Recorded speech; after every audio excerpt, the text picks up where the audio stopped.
It's going to take some work. Now, we all have this fantasy from childhood, men and women, that it's going to happen magically. And I still meet people who are waiting for it to happen magically. And I met this, I love to tell this story. I was at was it a Thanksgiving party last year? Yeah. So it was about a year ago. I met this woman in her 70s at a friend's party, and she said, well, she's just still waiting for it to happen. I said, how's that gonna happen? She said, she got really mad. It's gonna happen. I said, I'm just curious, I'm teaching some dating classes, how is that gonna happen? And my friend said, she's still mad at me for even asking her that question. So it is very deep in us that we're not gonna have to do some work. And I had to do a lot of work. For me, it became my part-time job after work, because I was determined to find someone.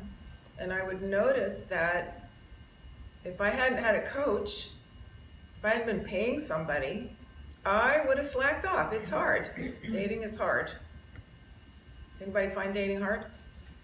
It can also be really fun, but it is without that continual recommitment to what I'm doing here, challenging my beliefs, which I'm going to talk about tonight, challenging some of my internal feelings of scarcity and so forth, and moving forward. So it's going to take some work. And I had to do internal work as well as just work getting out. You have to, if you're going to go online, you have to, it's kind of fun to sit in your jammies and flirt with guys online at night. but that part, I don't know if that's work, but you have to keep it up, even though there's a lot of no's.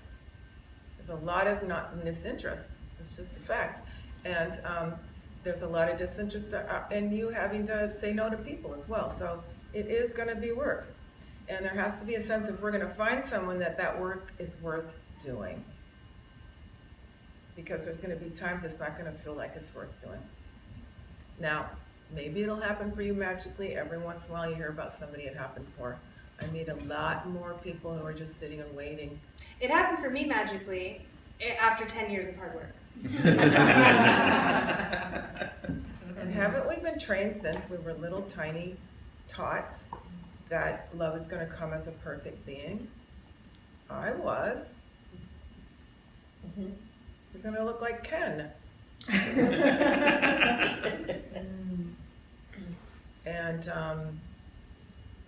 And little later, Johnny Depp or whoever. But it's like, we get these ideas of these perfect fantasies, and this is sold to us over and over and over that he's going to be perfect. So part of being over 40 is it's like, I'm going to have to work at it, and I'm going to want to meet real human beings. And part of what we learn when we find love again is we've broken that idea that men or women are perfect, because we've actually been in the trenches learning how to love somebody. This is why I went back into therapy. We really need to get finished with who or what came before. So if we're still carrying pain that's unresolved, that's going to color our dating experience and our openness to meet someone. In this culture, we're encouraged to go, yeah, I'm done with all that. I took my 3 days off for grief that the corporation allows me, and I'm done now. Right? Crazy. And nobody wants to talk about it with me anymore, so I'll just be done. Because we live in a culture that doesn't encourage introspective looking, doesn't encourage dealing with feelings, doesn't experience. Would you guys know what what psychologists say is a healthy period of grief from a loss? 2 years? You only know that from me. 2 years. What did she say? 2 years. I have the answer. I'm sorry. No, that's okay. I'm going to laugh out of it. Yes. So we do make these decisions as a result of relationships that may not still be serving us. Okay. So maybe certainly after certain relationships, I decide, I remember at one point saying, I'm not going to do this again. We have a lot of pop songs about that, right? Never going to fall in love again. Okay? But sometimes it's so devastating, we just make this decision, I'm not going to try again. I'm not going to open my heart again. So that, I would say, I mean, the relationship may be complete, but the decisions we made around it may not be complete. So that might be some of the soul searching we want to do as we go back and look at our previous relationships. What were the what were the decisions I made as a result of that heartbreak or that separation? What did I decide about love? It's too hard. All men are jerks, all women can't trust women, all kinds of things. Sometimes these are very subtle and we don't notice until we start the dating process. We go, what's holding me up here? Oh, I made that decision about this person. Oh, there was that flower. I'm looking for that flower again or whatever. So this can be an important part of dating over 40. Finding love again is finding really the fruits of the love before. Figure out if you're actually married to somebody right now. So married is in quotations, right? Yep. Okay, so some people are dating, but they have a roommate, and it's just really comfortable to hang out with their roommate. They go out dating, but it's really their significant other. I have one client who wanted to date, but her millennial son moved back in. 27, he should be living on his own, right? But the economy's bad, and millennials can't find work and so on, and that is actually her significant other, because they are getting their emotional needs met with each other, right? Another word for that is codependence.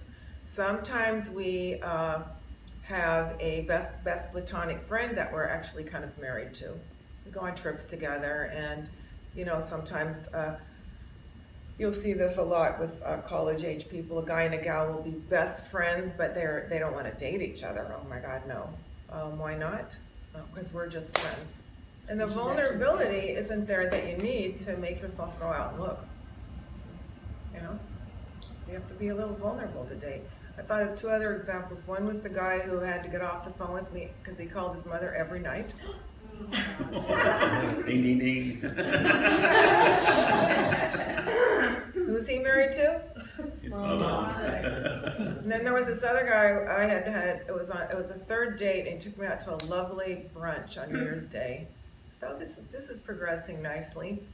Then it came up that he's still living in the house with his ex-wife. Yeah. And I said, what are we doing here? I wouldn't have dated you if I knew that. He goes, oh, don't worry, it's over. Really notice that you're encouraged to come from a place of scarcity about this whole thing. There are plenty of candidates out there. There are an endless number of potential partners out there. Now, I would get so much in scarcity. I have this in my book. I'd be like, there's nobody in LA. I'm gonna have to leave LA and go somewhere where there's some men. Because there's nobody here. There's 10 million people here. I really would get that insane, and I hear it all the time. I actually hear this from people saying, I don't know if there's any men in Los Angeles for me. I'm like, what? We're really encouraged with this idea, especially as we get older, that there aren't any candidates. There aren't very many candidates. All the good ones are married. Who's heard that? Is there anyone who hasn't heard that? So if you haven't been online, what I suggest you do, and you don't have to go online, just go on one of the ones for free and just start going through how many profiles there are. And it's an endless number of profiles. So we really, all through that 3.5 years when I was intensively dating, I would still get into the scarcity mode. I'd go, meeting 2 or 3 men a week, and I'd be like, God, there's not enough men. It's insane, because we're really schooled in this idea of there's not enough, there's no one for me. It's very scarce out there. And partly it's scarce if you're looking for perfection. It's the eyes we're looking through make us think that there aren't any candidates.